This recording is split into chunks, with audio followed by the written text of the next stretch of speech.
If you're new, I'm Jay. Piper, we're recording. Blah, blah. Hi guys, welcome to the channel. If you're new, I'm Jay. I've been in wildland fire since 2011 and I'm partner to a hotshot. In these videos, I try to share tips and information to help family and friends understand the world of wildland fire and support their firefighter.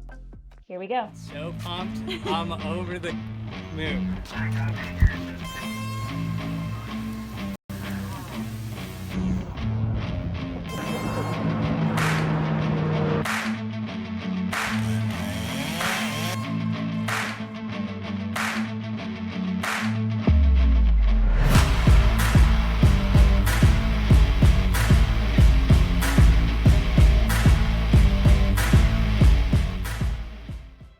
You may wonder why this channel is entitled TN&8TN. The most basic risk management taught to new wildland firefighters is the 10 standard firefighting orders and the 18 watchout situations. The 10 and 18 are fundamentals for confronting wildland fire, and this channel follows suit, providing fundamental understanding of the fire world and culture.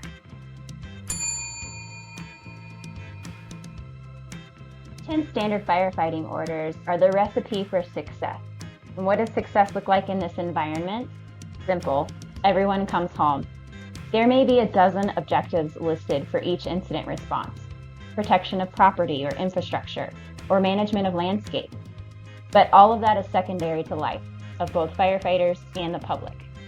Now, I realize this audience isn't interested in memorizing the standard firefighting orders or the watchout situations like firefighters have to. But it's helpful to have an understanding of what those fundamentals are. The firefighting orders are broken down into 3 groups for easy memorization. The first being fire behavior group. The fire behavior group addresses conditions firefighters will encounter like weather, fire status, and fire behavior. This group is a reminder to remain observant of your surroundings and changes in weather, like increased wind or approaching storms. They are: keep informed on fire weather conditions and forecasts, know what your fire is doing at all times, base all actions on current and predicted fire behavior. The next group emphasizes personal safety. They are: identify escape routes and safety zones and make them known. Escape routes are that, a way to get away from an approaching front. Safety zones are an area that folks can go and be safe from the approaching front. There's a lot of conversation that goes into escape routes and safety zones per incident. So to have one very specific template to explain what a safety zone is a little bit more than we can get into in this video. Next is posting lookouts when there's possible danger. And then followed up by be alert, keep calm, think clearly, act decisively. And the next group is centered around tactical decisions. It's the organizational control group. These are: maintain prompt communication with your supervisor, your forces, and adjoining forces. Give clear instructions and make sure they're understood. And maintain control of your forces at all times. The last and final standard order is to fight fire aggressively, having provided for safety first. The 10 standard firefighting orders aren't a checklist to put in place and then forget. It's not a Tinder date. They act as reminders to continually monitor the situation around you. Like me checking the ingredients label for dairy, the 18 watchout situations make you stop and weigh what is the potential outcome. The watchout situations expand on the standard firefighting orders so that risk can be mitigated when making decisions and working on the fire line. They are specific situations that have led to injury, entrapment, or fatalities in wildfire history. Firefighters memorize these and file them as cautionary mental slides while fighting fire. As many firefighters as there are out there, that's how many ways there are to memorize 18 watchout situations. In this video, I'm going to use pictograms. The first watchout situation is fire not scouted or sidestep.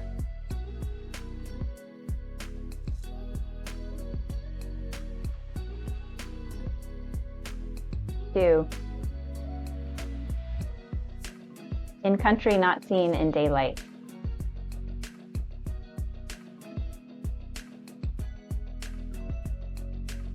Three, safety zones and escape routes are not identified. Now, we talked about in the standard firefighting orders, we've already talked about escape routes and safety zones.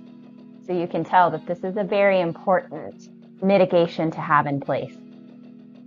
Number 4 is unfamiliar with weather and local factors influencing fire behavior. You can imagine this little boat getting tossed around by the wind and the waves. An inexperienced sailor would have trouble. Number 5 is uninformed on strategies, tactics, or hazards.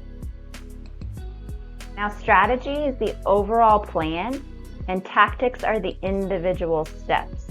And along those lines, the next watchout situation is that instructions and assignments aren't clear. Initial attack on a wildfire can be chaotic. There can be multiple points of start. There can be multiple entrances to a fire. There can be many resources responding. And if everyone isn't on the same page about where the fire has started, what direction the fire is headed, what the weather is like, etc., chaos is the least of the worries. The next watchout situation is there's no communication link with your crew members or your supervisor. Someone you're leading, someone who's leading you. Number 8 is constructing line without a safe anchor point. An anchor point is typically an area that's cool. It's where the fire started. It's a spot that's easy to start constructing line.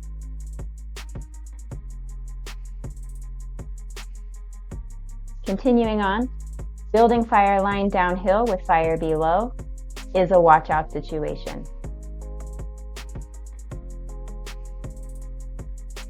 Caution should be taken when attempting frontal assault on a fire. As we just talked about, an anchor point is typically in the coolest area of the fire, whereas frontal assault is just that. You're attacking the fire head on. Unburned fuel between you and the fire. That can be a pocket of vegetation that hasn't yet burned, that is potentially volatile and could burn hot, causing embers to fly over a constructed fire line.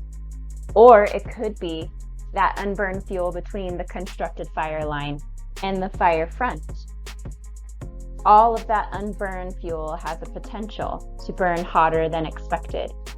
If the fire burns hotter, it can throw embers across the fire line, and now you have a new fire start to deal with. We're almost there, guys. Number 12 is cannot see the main fire and not in contact with someone who can. The next watchout situation is on a hillside where rolling debris can ignite fuel below. Firefighters must always be mindful of changes in weather, including weather becoming hotter and drier, both of which dry out vegetation and make them more susceptible to burning when the fire approaches. Same with wind. Number 15 is wind increases or changes direction. Wind can push a flame front. Firefighters are working in a specific direction because the fire is moving in a specific direction, and the wind changes. It's potential that firefighters are now in danger as the fire moves towards them. We already talked a little bit about spot fires. Another watchout situation is that you're getting frequent spot fires over the fire line. This could be due to wind. It could be due to the change in vegetation. Some vegetation burns hotter than others and can elicit more embers than others. If those embers are getting carried over your fire line, they can start what's called a spot fire, which is handled as its own individual fire. If you have resources responding to the main fire, and part of those resources have to go and respond to the spot fire, your emergency response is now spreading thinner and thinner and getting us to the finish line. Number 17 is terrain and fuels make escape to safety zones difficult. And the last watchout situation is taking a nap on the fire line. Guys, initial response is taxing. Some initial response can last 24, 32, 48 hours. That's the chaotic time. Resources are coming from state agencies, federal agencies, local entities, the sheriffs. Depending on the time of day, your weather is shifting. Nighttime conditions on a wildfire are different than daytime conditions on a wildfire. There's a lot going on. The initial adrenaline of responding to a wildfire incident can carry you a long way. Your body needs time to recover, and there's not always an opportunity to go find a campground or head back to the truck. So you take a cat nap on the fire line. Congratulations on completing Risk Management 101. As always, like the video, subscribe to the channel, and comment below any ideas or questions you have for future content. Till next time.